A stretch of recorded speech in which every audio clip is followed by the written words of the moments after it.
معزز ناظرین السلام علیکم دوستوں، مسلمانوں کے مذہب کے محرم کے بارے میں تو آپ سب لوگوں نے بہت سنا ہوگا اور اس دن تعزیے نکلتے بھی دیکھے ہوں گے، لیکن کیا آپ جانتے ہیں کہ یہ ایک تہوار نہیں بلکہ سوگ منانے کا دن ہے؟ چلیے جانتے ہیں محرم کیا ہے۔ اگر آپ نے ابھی تک ہمارے چینل کو سبسکرائب نہیں کیا تو ابھی سبسکرائب کر لیں تاکہ نئی آنے والی ہر ویڈیو آپ کو باقاعدگی سے ملتی رہے۔ ناظرین، محرم امام حسین اور ان کے ساتھ شہید ہونے والے لوگوں کی یاد میں منایا جاتا ہے۔ امام حسین علیہ السلام اللہ کے رسول پیغمبر حضرت محمد صلی اللہ علیہ وآلہ وسلم کے نواسے تھے۔ محرم اسلامی کیلنڈر کا پہلا مہینہ ہے جس میں 10 دن تک شیعہ مسلم امام حسین کی یاد میں سوگ مناتے ہیں۔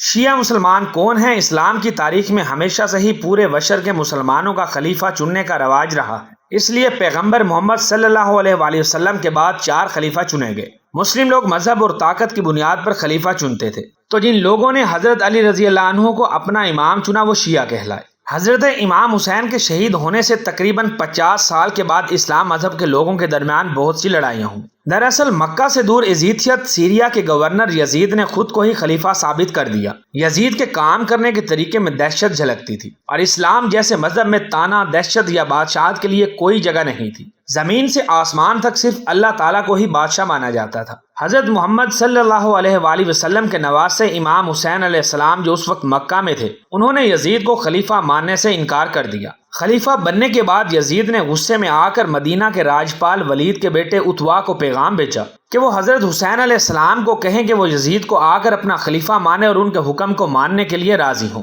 اور اگر حسین علیہ السلام نہیں مانتے تو نعوذ باللہ ان کا سر کاٹ دیا جائے گا۔ ولید کے بیٹے اتوا نے حسین کو راج بھون میں بلایا اور یزید کا پیغام پڑھ کر سنایا۔ پیغام سن کر حضرت حسین علیہ السلام نے جواب دیا کہ میں ایک ظالم اور نافرمان شخص کو جو اللہ اور اس کے رسول کو نہ ماننے والا ہو یزید کا حکم نہیں مان سکتا۔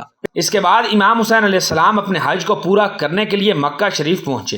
وہاں پر بھی یزید نے اپنے ساتھیوں کو امام حسین کا قتل کرنے کے لیے بھیج دیا۔ اس بات کا امام حسین علیہ السلام کو پتہ چل چکا تھا اور وہ مکہ جیسی پاک جگہ پر ایسا کچھ نہیں ہونے دینا چاہتے تھے، کیونکہ مکہ میں قتل حرام ہے اور یہ اسلام کے خلاف ہے۔ اس بات کو دھیان میں رکھتے ہوئے حضرت حسین علیہ السلام نے عمرہ ادا کیا اور اس کے بعد خاندان کے ساتھ عراق جانے کی تیاری کرنے لگے۔ محرم کی 2 تاریخ 61 ہجری کو حضرت امام حسین علیہ السلام اپنے خاندان اور ساتھیوں کے ساتھ کربلا پہنچے اور وہاں پر بھی یزید کے ساتھیوں نے انہیں گھیر لیا۔ تب 2 سے 9 تاریخ تک یزید کے ساتھیوں کو حضرت امام حسین علیہ السلام اسلام کا سبق دیتے رہے، لیکن کسی نے بھی حضرت امام حسین علیہ السلام کی بات نہیں مانی۔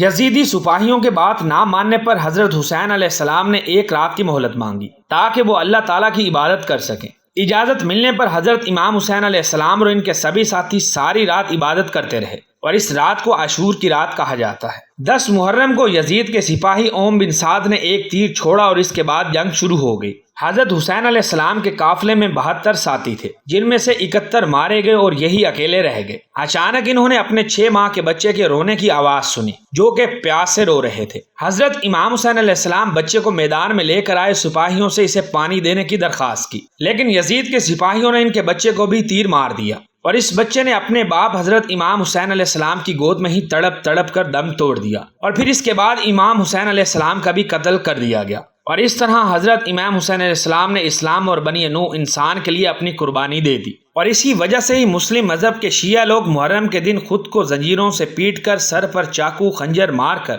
لہو لہان ہو کر ماتم کرتے ہیں اور حضرت امام حسین علیہ السلام کو یاد کرتے ہیں۔ دوستو، اب جانتے ہیں کہ تعزیہ کیا ہے۔ تعزیہ شیعہ مسلمانوں کا شروع کیے جانے والا ایک طریقہ ہے جس سے وہ اپنے پچھلے گزر گئے لوگوں کو یاد کرتے ہیں۔ محرم کے 10 دن تک لکڑی اور چادروں سے اسے سجایا جاتا ہے اور 11ویں دن اس کے ساتھ لوگ پورے نگر میں جلوس نکالتے ہیں۔ تعزیہ کو امام حسین علیہ السلام کا اشارہ مانا جاتا ہے اور آخری دن اسے دفنا دیا جاتا ہے۔ تو دوستو، اس طرح محرم کے مہینے کا آغاز ہوتا ہے۔ دوستو، امید ہے کہ آج کی یہ ویڈیو بھی آپ لوگوں کو ضرور پسند آئی ہوگی۔ ویڈیو اچھی لگی ہو تو اسے اپنے دوستوں کے ساتھ فیس بک، واٹس ایپ اور دیگر سوشل میڈیا سائٹس پر بھی شیئر کریں تاکہ ہماری حوصلہ افزائی ہو سکے۔